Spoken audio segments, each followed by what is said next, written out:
Você quer conhecer e se informar sobre a programação da TV Uniban? É só entrar em nosso site www.uniban.br e para enviar seus comentários, críticas e sugestões sobre nossos programas, mande sua mensagem para tvuniban@uniban.br.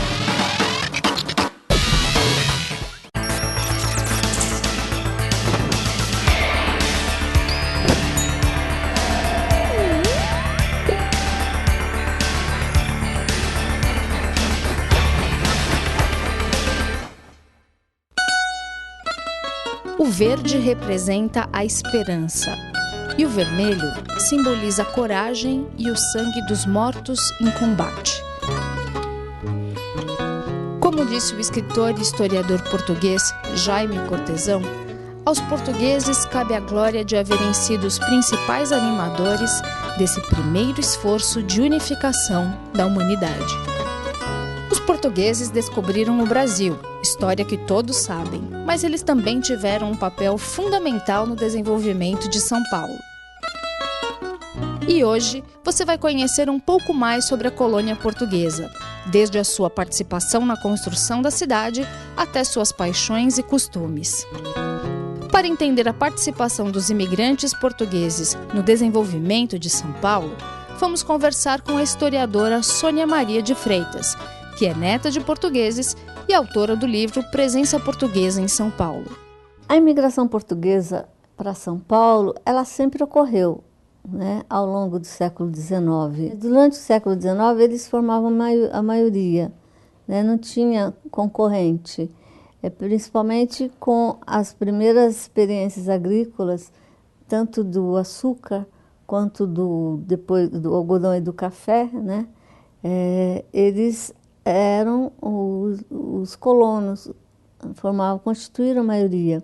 As primeiras experiências agrícolas aqui em São Paulo foram as colônias de parceria. Depois da metade do século XIX, na implantação de serviços de infraestrutura na cidade e no estado de São Paulo, com as ferrovias, né, a mão de obra para a ferrovia era portuguesa, da infraestrutura urbana, a urbanização da cidade, saneamento, serviço de água, esgoto, eletricidade. Então, os portugueses foram muito importantes. A vila de Paranapiacaba, havia um grupo muito grande de portugueses que trabalhavam lá. Eles trabalhavam não só no comércio, né, nos famosos secos e molhados, mas também trabalhavam na infraestrutura da cidade e da província, depois estado de São Paulo. Os portugueses também foram muito ligados à terra e à enxada. Quase 130 mil deles trabalharam nos cafezais paulistas. Nesse período do café e dos núcleos coloniais e das fazendas, eles se desenvolveram mais a agricultura de laranja, algodão e café.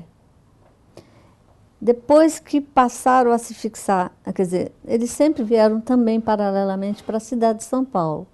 Na cidade de São Paulo, eles se fixaram nos cinturões verdes, criaram, né, os cinturões verdes, produzindo as hortaliças, verduras, ovos. Foi muito importante nos anos 10, 20, 30, as chácaras que produziam flores. E essas chácaras estavam na mão de portugueses, que abasteciam cemitérios, as casas. Então, por exemplo, o Itaim era constituído de chácaras e os proprietários eram portugueses. Também chegaram a dominar mais tarde aquela região conhecida como região cerealista, a zona cerealista, que vendia batata, cebola. Os portugueses também se destacaram no comércio, desde vendas e mercadinhos até as grandes redes. O comércio sempre esteve na mão de portugueses. Foi uma atividade, foi um setor importante para eles e é até hoje, né? O comércio varejista, que evoluiu depois para supermercados, hipermercados, né? Hoje você tem aí grandes redes na mão de portugueses.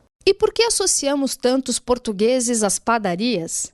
Sônia parece ter a resposta. Outro aspecto também muito importante que os portugueses dominam é o setor da panificação. Até os anos 10, quem dominavam eram os italianos, né? Que fazia aquele pão de casca grossa, aquele pão duro, né? O português, inteligentemente, descobriu, né, uma maneira diferente de fazer pão. Ele passou a produzir o pão francês, um pão menor e com várias fornadas ao dia. Então, o freguês, ele tinha, então, inicialmente com as carrocinhas que entregavam o pão, né, nas residências, de manhã e à tarde, né? Ou então no próprio estabelecimento, né? Esse pão passa a ser vendido, sempre foi vendido também no próprio estabelecimento. Então, sem dúvida que desde os anos 20, os portugueses assumem a liderança, né, da panificação também. E até hoje eles dominam o setor. E falando sobre esse domínio, não poderíamos deixar de conversar com um dono de padaria. Seu Agostinho passou dificuldades em São Paulo, mas não se imagina longe daqui. E há mais de 40 anos está com a mesma padaria. Por que o senhor veio para cá? Eu vim para cá porque exclusivamente foi por causa do exército mesmo. Naquela época, eles estavam chamando gente que já tinha servido o exército e chamando o pessoal que já tinha servido o exército, estavam chamando de volta outra vez. E esses novos estavam chamando gente nova para ir para as Áfricas. Então, decidi com 16 anos, decidi vir aqui para o Brasil. E estou muito bem, graças a Deus. Quando o senhor chegou aqui, o que o senhor fez? Minha filha, me largaram no Rio de Janeiro, numa cidade tão grande, que eu olhei para cima, pedi a Deus que me ajudasse a me levasse de volta. Mas, infelizmente, quem mandou a carta de chamada, falou, agora o senhor não pode ir mais embora, o senhor tem que ficar aqui. Aí eu trabalhei, fui lavar pratos no restaurante, depois fiquei um ano no Rio de Janeiro, 11 meses, aí vim para Santos, uma padaria lá em Santos, comecei a minha vida em Santos. Aí comecei a trabalhar, né? Aprendi a fazer pão e tal, fazer o pão para o patrão e comprei um triciclo, eu e o meu irmão. Compramos um triciclo e começamos a fazer fresia de pão. Nós começamos do zero. Passei fome até com dinheiro no bolso para chegar a me estabelecer, viu? Palavra de honra. E refrigerantes eram um copo de água, íamos com uma Marmitex, mas daqui mais ou menos 5 quilômetros. De bicicleta, que era mais barato, os patrícios lá faziam comida mais barata para nós. Chegava em casa, comia, tomava um copo d'água para não gastar. Tudo dificuldades, no começo tudo é dificuldades, né? Porque ninguém investe na vida se não fizer economia, se não fizer, né? Entendeu? Ninguém consegue juntar nada na vida. O que o Brasil representa para o senhor? Tudo. Tem uns belos filhos, graças a Deus venci na vida, trabalhando, não lesando ninguém, trabalhando, certo? E continuo, sou aposentado de comércio, mas continuo dentro do limite do que eu acho que eu tenho que fazer. Não extravagancio nada. E São Paulo? O senhor é apaixonado por São Paulo? Sou. Para mim, São Paulo tem coisa igual. Eu gosto de São Paulo. Para mim não tem coisa igual. E o senhor imagina voltar para Portugal? Não. Por quê? Eu vou lá sim, mas para ficar lá 10, 15 dias, máximo 20 dias, volto, já estou morto para vir embora. O senhor não voltaria para Portugal? Não moraria não. O ambiente aqui é muito diferente lá. Aqui é tudo liberdade, todo mundo se conversa. Lá a turma vive para o trabalho, né? No próximo bloco, você vai ver algumas das paixões dos portugueses.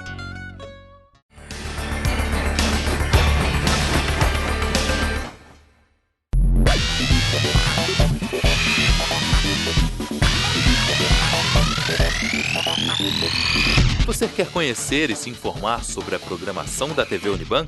É só entrar em nosso site www.uniban.br e para enviar seus comentários, críticas e sugestões sobre nossos programas, mande sua mensagem para tvuniban@uniban.br.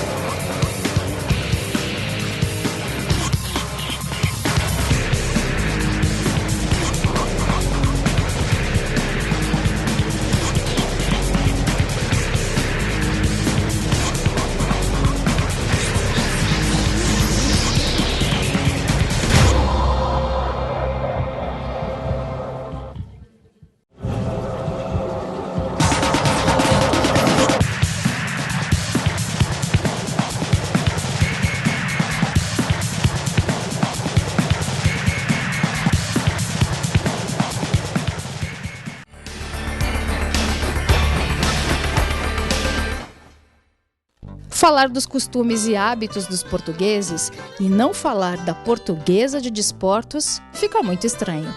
É como se faltasse alguma coisa. Numa noite de sexta-feira, bem fria, encontramos famílias inteiras torcendo pela Lusa. Todos fazem questão de manter a tradição, seja preservando as glórias do clube, seja comparecendo a todos os jogos da Lusa no Canindé. Arthur Cabreira Gomes é filho de portugueses e é o guardião das conquistas do clube. Aliás, a Lusa foi o primeiro time do Brasil a construir um museu para os seus troféus.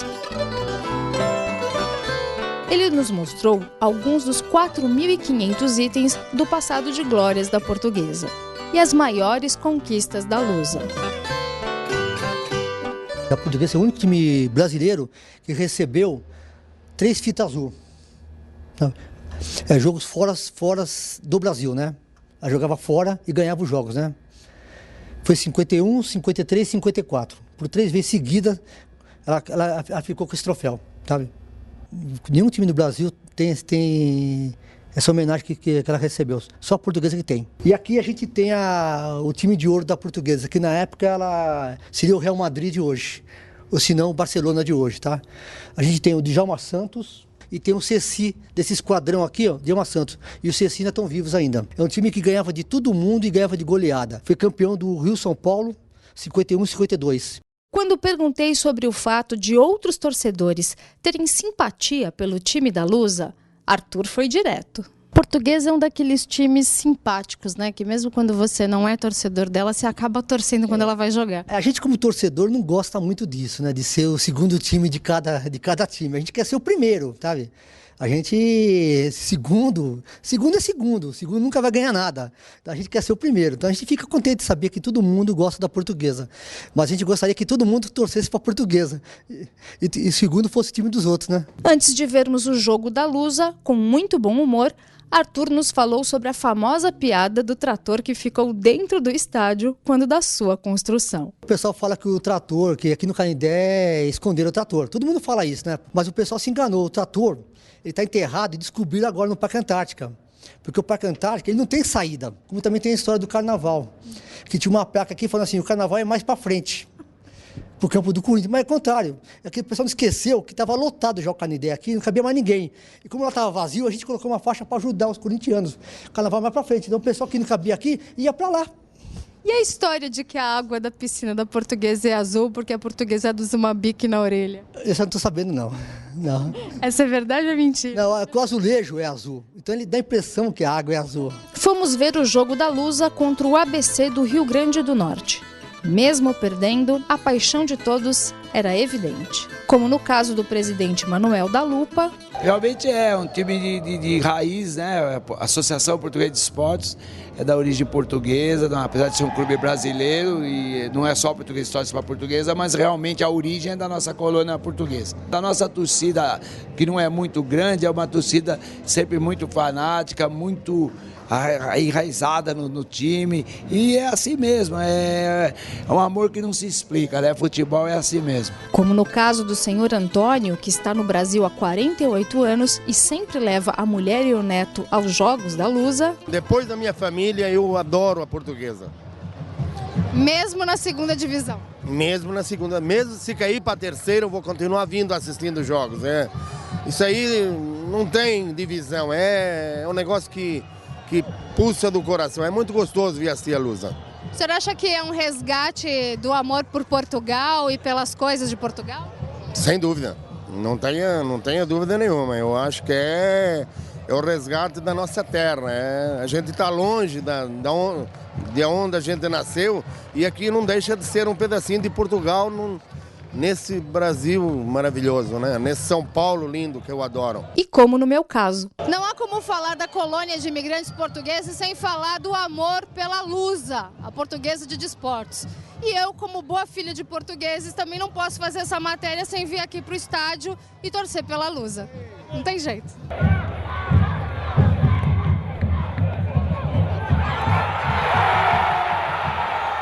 Antes de sair do Canindé, fomos a um lugar muito especial para conhecer um modo diferente de fazer o amigo fiel dos portugueses. Segundo a história, os vikings descobriram esse peixe. Os espanhóis aprenderam a salgá-lo, mas foram os portugueses que aprenderam a fazer as melhores receitas de bacalhau, como a receita do bacalhau da Teresa, que a gente vai conhecer agora. Anote os ingredientes do bacalhau da Teresa. Meio quilo de bacalhau em lascas, uma cebola, um maço de salsinha e azeitonas, tudo bem picado, regue com vinagre e azeite a gosto, como se fosse um vinagrete. 1 quilo de batatas cozidas e cortadas em rodelas, 4 ovos cozidos cortados em rodelas, 2 ovos crus, 2 colheres de sopa de farinha de rosca. Teresa Morgado, proprietária do restaurante Cais do Porto, mostra como montar o prato. Nós vamos colocar ele no fundo do pirex. Ó, a gente faz uma camada bem generosa, que é para fazer uma caminha para a nossa batata.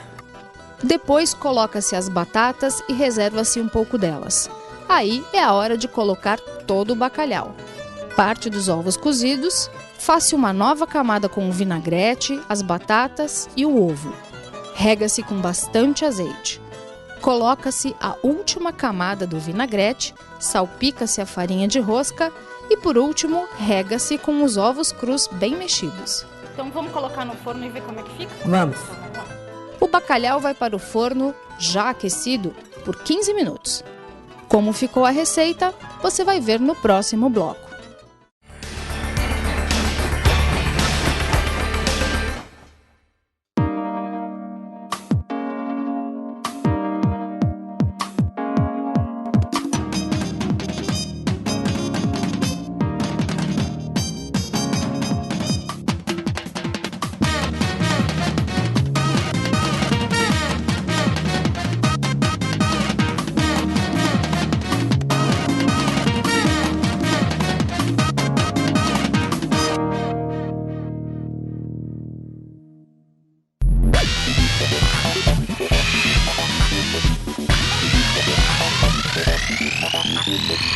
Você quer conhecer e se informar sobre a programação da TV Uniban?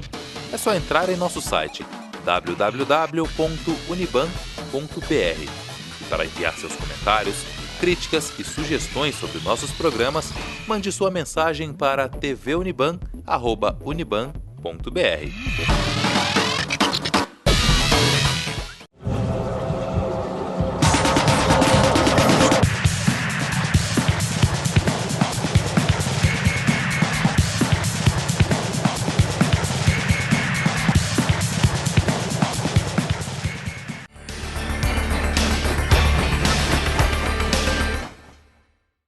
Enquanto o bacalhau assava, a Teresa nos contou algumas histórias de seus 50 anos de Brasil.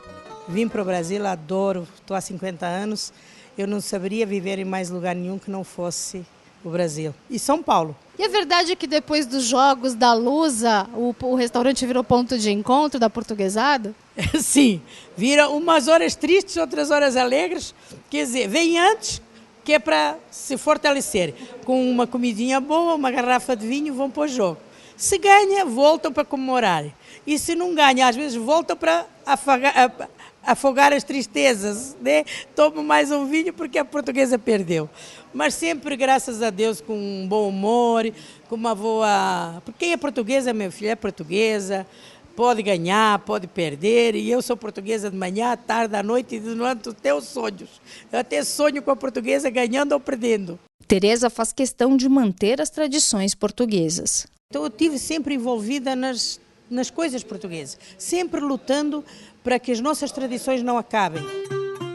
O bacalhau ficou pronto e essa receita ficou tão diferente e gostosa que nos empolgamos e chegamos a cantar. De quem eu gosto, nem as paredes confesso.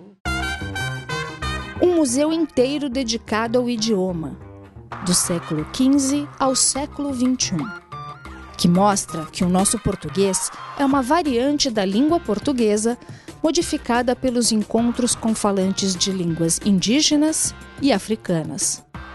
A expansão do português até se tornar nosso idioma oficial. A criação da imprensa. É uma verdadeira viagem no tempo e na história da humanidade. E que para muitos visitantes é incomum. A reação é de surpresa, contentamento, felicidade, emoção, porque é um espaço que une muito bem isso, né? Então, assim, não só quem fala o português, às vezes quem vem de fora se assusta, porque em nenhum outro lugar do mundo se encontra um museu com esse propósito.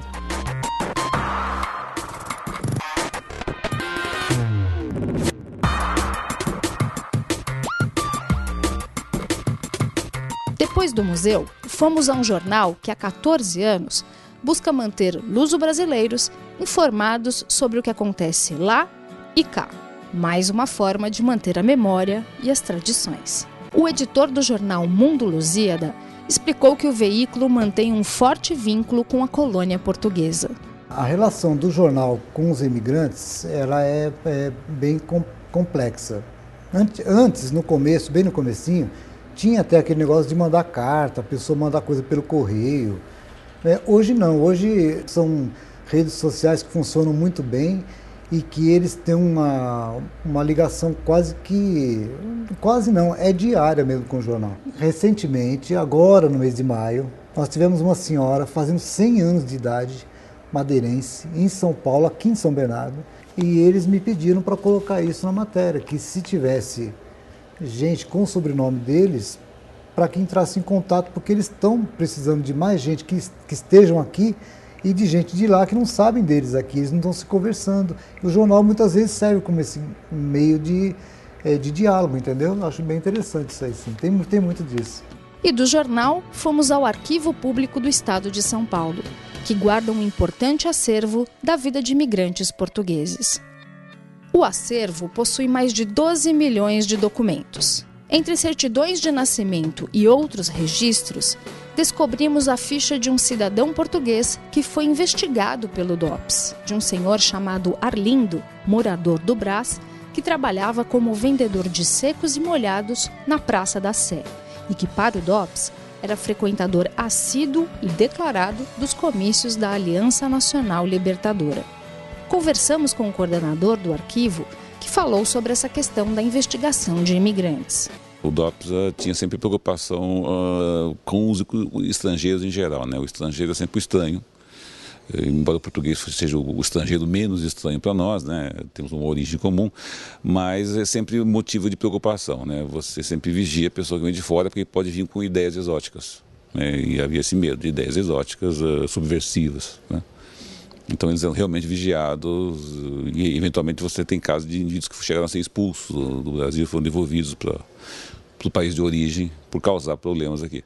A historiadora Sônia Maria de Freitas também tem uma explicação sobre a investigação de imigrantes portugueses. Como eles trabalharam na infraestrutura, como eu disse anteriormente, no porto, nas ferrovias, essas atividades estavam na mão deles. O que a historiografia tentou mostrar que a militância foi só espanhola ou italiana, não, muito pelo contrário. A militância foi também portuguesa, os portugueses também foram muito importantes. Apesar de várias pessoas e instituições procurarem manter a memória da imigração portuguesa, a historiadora ressalva que ainda é preciso realizar ações importantes quanto à nossa história, pois a preservação dela está mais para um fado do que para um vira. A sociedade brasileira está a dever um museu da imigração portuguesa ou um museu da herança portuguesa. Eu acho que o Brasil precisa se debruçar melhor para suas raízes lusitanas, né? O português é muito pouco abordado nos livros didáticos, né? E às vezes até motivo de... ou são tratados como bárbaros, invasores, assassinos. Então, assim, uma forma muito equivocada de ensinar a história, né? Porque você nunca deve julgar a história com seus valores atuais, os valores de hoje, né? Você tem que ver sempre a história com os valores da época em que aquele fato ocorreu. Os livros didáticos, eles realmente não ensinam a história como deveriam ensinar, e o papel desempenhado pelo povo lusitano não está bem apresentado nesses livros didáticos.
Você quer conhecer e se informar sobre a programação da TV Uniban? É só entrar em nosso site www.uniban.br. E para enviar seus comentários, críticas e sugestões sobre nossos programas, mande sua mensagem para tvuniban@uniban.br.